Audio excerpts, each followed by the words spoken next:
जबलपुर में एक multi level marketing company के फर्जीवाड़े के खिलाफ हजारों लोग सड़क पर उतर गए। जबलपुर बुक पब्लिकेशन नाम की एक कंपनी लोगों से 2,500 रुपए जमा करा के उन्हें ब्रेन लिपि में टाइपिंग का जॉब वर्क देती थी। 2,500 रुपए जमा करवाने वालों को पर पेज 40 रुपए देने का वादा किया जाता था और कंपनी से नया सदस्य जोड़ने पर उन्हें 500 रुपए इंसेंटिव देने का झांसा दिया जाता था। करीब 6 से 8 माह से काम कर रही इस कंपनी ने शुरुआती दौर में लोगों को उनके इस काम के लिए अच्छे खासे पैसे दिए, लेकिन जब सदस्य हजारों की संख्या में बढ़ गए तो उन्होंने रुपए देने में आनाकानी करना शुरू कर दिया। कितने दिए हैं? हम लोग 5-5 6 रेफरेंस लेके आए हैं, तो उन लोगों ने भी पैसे दिए हैंगे। कितने दिन से ये चल रहा है? हम लोग को अभी कुछ 15 दिन भी नहीं हुए हम लोगों के। क्या बात हुई थी आपसे ज्वाइनिंग के समय? हम लोग को तो ये हुआ था कि 2,500 दो, उसके बाद हम लोग आपको पैसे देंगे, आप लोग जिस दिन हमको काम ला के दोगे। हम लोग ने अपना रेफरेंस लेके गए, हम लोगों को तो अब ये मिल रहा है। आज कम से कम 1 महीने से चल रहा है काम, 1 महीने चल रहा है, कोई झांकने वाला नहीं आया, कोई झांकने नहीं आया। पेपर में आया, सब कुछ आया, जीएसटी नंबर है, ना कोई पुलिस वाला आया, ना कोई नेता आया। क्या हो रहा है, क्या नहीं हो रहा है? तो बैरियर खा रहे हैं यहाँ पे, जो गरीब है उनका क्या होगा ये सोचिए एक बार। कमीशन वाली चल रही, चैन मिल चल रहा है। 1 क्यों लेके आओ, 2 को लेके आओ, 1000 मिलेगा, 1500 मिलेगा। कौन लोग थे इसमें? कौन लोग हैं? वो बिल्कुल नहीं पता। हम यहाँ के रहने वाले नहीं, बहुत दूर के रहने वाले। पेपर में देख के आए थे यहाँ पर। कहाँ से आए हो आप? पूरा बाजार से आए। कितनी बार? अभी कुछ भी नहीं लिया हमने, एंट्री नहीं किया 2 महीने तक। आज हमने सोचे कि हम करवाएंगे, तो आज ही जमा किया और आज ही हमारा पैसा यहाँ पर फ्रॉड हो गया। यहाँ पर 2,500 रुपए जी, 2,500। आज मेरे साथ कैसे हुआ? आज ही किया है, 2,500 दिया है, लेकिन जो रेफरेंस हम लोग को भी ये पता है आधार कार्ड ले रहे थे, पासबुक ले रहे हैं, फ्रॉड काम किया जा रहा है। हम लोग को डिफाल्टर है। किस बेस पे 2,500 दिया आप लोगों ने? सिर्फ वो कागज ये सामान मिलता है, ये कागज इस बीच सोमवार शाम को जब कंपनी के बड़े अधिकारी नदारद हो गए तो खुद को ठग लिए जाने की आशंका पर लोगों ने जमकर हंगामा मचाया।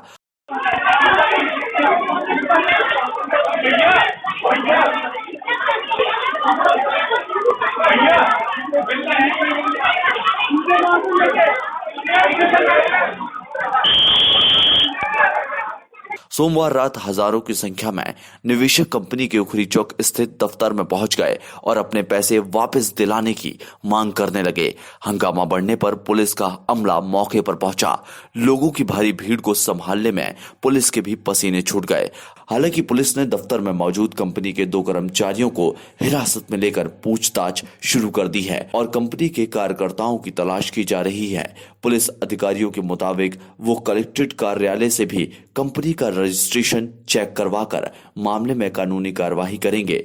इधर लोगों के भारी हंगामे के बीच जबलपुर उत्तर से कांग्रेस विधायक विनय सक्सेना भी मौके पर पहुंचे। विधायक ने आरोप लगाया कि एक तरफ सरकार माफियाओं पर कार्रवाई करने का दावा कर रही है और दूसरी तरफ इस तरह की चिटफंड कंपनियां बेरोजगारी से परेशान युवाओं को कोरोना काल में भी ठगने से बाज नहीं आ रही। क्या विवाद की स्थिति बनाएंगे तो अपराधी इसमें निकल के भागेंगे, ये हमारा नुकसान हो जाएगा। एक आदमी का पैसा वापस हो, इसके लिए पूरे अधिकारियों को हम लोग बुला रहे हैं और एक अधिकारी आपकी बात सुनेगा, आपके हित में काम करेगा।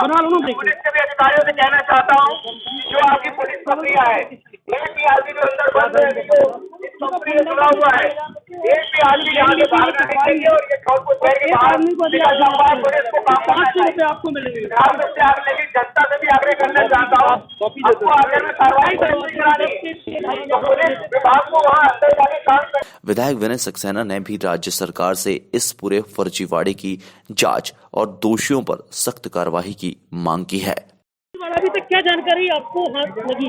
देखिए, जो यहाँ पे जबलपुर बुक पब्लिकेशन के नाम पे एक संस्था खोली गई, हमारे युवा जो कोरोना काल में रोजगार के लिए परेशान है, बेरोजगार है, उनको कहा गया कि आप काम करें। हम आपसे 40 पन्ने का 2,500 रुपए, 100 पन्ने काम करेंगे घर में बैठे कंप्यूटर में तो 4,000 रुपए देंगे। हजारों की तादाद में युवा हैं जो मेरे ही विधानसभा के और जबलपुर शहर के, उनका करोड़ों रुपए इस कंपनी ने दबा लिया। जब आज खबर मिली कि इस कंपनी ने पैसा लेके भाग रही है तो हजारों की तादाद में युवा यहाँ खड़े, माताएं बहनें खड़ी।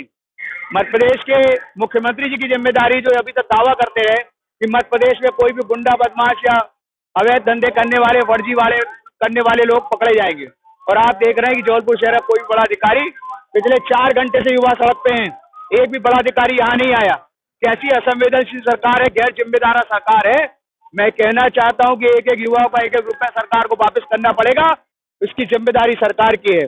और अगर यहाँ से जबलपुर शहर से एक भी अपराधी बाहर गया और यहाँ पे पुलिस की लापरवाही हुई तो उसके लिए जबलपुर शहर में अराजक की स्थिति बनेगी। अगर तो उसके लिए जबलपुर शहर का जिला प्रशासन और मध्य प्रदेश का सरकार और शासन जिम्मेदार हो। आपकी विधानसभा में जबलपुर की मैं बात करता हूँ, बहुत सारे फर्जीवाड़े की कंपनियां इस तरह से चल रही हैं। ये कंपनी तो आज उजागर हो गई, आगे किस तरह का स्टेप होगा, क्या बात सुनिए, मैंने तो जो 18 तारीख का आंदोलन घोषित किया है वो भी इस सब संस्थाओं और जो जबलपुर शहर में अवैध काम चल रहे हैं उनके खिलाफ है। मैं तो लगातार प्रभारी मंत्री के सामने कह चुका हूं कि जबलपुर शहर में बहुत अवैध माफिया काम कर रहे हैं। उन्होंने कहा एक भी गुंडे को छोड़ूंगा नहीं, एक को भी नहीं छोड़ूंगा। प्रभारी मंत्री यहाँ चले गए, कलेक्टर महोदय भूल गए, जबलपुर शहर का जिला प्रशासन आंख बंद करके बैठ गया। इसीलिए जो 18 तारीख का भी हमारा आंदोलन है उसी दिशा में। मैं कहना चाहता हूँ लगातार जबलपुर शहर में अवैध काम, गलत काम करने वाले बढ़ रहे हैं और लूटपाट और जिस तरह का फर्जीवाड़ा युवाओं के साथ हुआ है इसको हम लोग बर्दाश्त नहीं करेंगे। जबलपुर शहर का एक एक आदमी सड़कों में आएगा अपने युवा साथियों के लिए, और जिन बच्चों का पैसा इन लोग लेके भागने का प्रयास कर रहे हैं उसको किसी हालात में हम लोग बर्दाश्त नहीं करेंगे। पर्पल इंडिया जो है लगातार इस तरह की खबरें दिखाता है। पर्पल इंडिया ने पहले भी कई खबरें दिखाई है और कई ऐसे फर्जीवाड़े, उनमें किस तरह से अब आपका स्टेप होगा? देखिए, मैं तो मुख्यमंत्री से कहना चाहता हूं कि अगर आप रोतेले मुख्यमंत्री नहीं हैं, आप गलत बात का वचन आपने कहा कि हम जो कहते करते हैं, तो ये आपकी परीक्षा का समय है मुख्यमंत्री जी। आपका जिला प्रशासन क्या करेगा और क्या करा रहा है और क्या हो रहा है ये सब लोग पूरा मध्य प्रदेश को दिख रहा है, आपके चैनल से भी और अन्य लोगों के चैनल से। मैं कहना चाहता हूँ सरकार अगर कुछ कर सकती है तो करके दिखाए। कल ही यहाँ काउंटर लगाए, कहे कि हमारी जिम्मेदारी एक एक आदमी का एक एक रुपया देंगे, हम मुंडो बदमाश को हम जेल भेजेंगे। प्रकरण सामने आया है जिसमें एक मेंबर दूसरे मेंबर को जोड़ते थे और कुछ फीस लेकर के जोड़ते थे। नाउ जो मेन मेंबर है उनका कॉन्टैक्ट अभी ट्रेस नहीं हो पा रहा है, तो इसके कारण जो है एक तरीके से थोड़े से लोकल पब्लिक में जो है ये अफरा तफरी मची है। पैसे कलेक्ट करने के लिए अपने यहाँ पे इकट्ठा हो गए हैं। अभी पुलिस के द्वारा सबसे पहले सभी को समझाइश दी गई है कि सभी अपने अपने घरों में चले जाएं। जो इनके मेन ऑर्गेनाइजर हैं इनको जो है हम ट्रेस कर रहे हैं, और साथ ही साथ जैसी भी आगे वैधानिक कार्रवाई है उसके उपरांत जो है जो भी अपने इन्वेस्टर्स हैं उनको भी उनके भी ध्यान को उनके भी जो भी इंटरेस्ट है उनको ध्यान रखा जाएगा। अभी तक आपने क्या पाया, क्या किसी तरह की कोई परमिशन थी इनके पास? क्योंकि ये पैसा अभी ये क्या है कि कलेक्ट्रेट से पता चल पाएगा कि मल्टी लेवल मार्केटिंग में जो इनके यहाँ कंपनीज है और कितना इनका ये था, ऑथेंटिसिटी थी। लेकिन सबसे पहले हमारा पहला प्रायोरिटी है यहाँ पे पुलिस की कि यहाँ पे भीड़ भाड़ बिल्कुल भी ना रहे और जो उचित वैधानिक कार्रवाई है वो की जाए। साथ ही साथ उसके बाद इन्वेस्टर्स के ध्यान को कलेक्ट्रेट के मदद से जो है उसका ध्यान रखा जाएगा। अभी कुछ जो एम्प्लॉयज है वो अंदर हैं, वो अपने जो भी पैसे वो बांट रहे हैं। बाकी जो सस्पेक्ट है उनके लिए हमारी टीम लगा दी गई है। ब्यूरो रिपोर्ट, टीम पल पल इंडिया।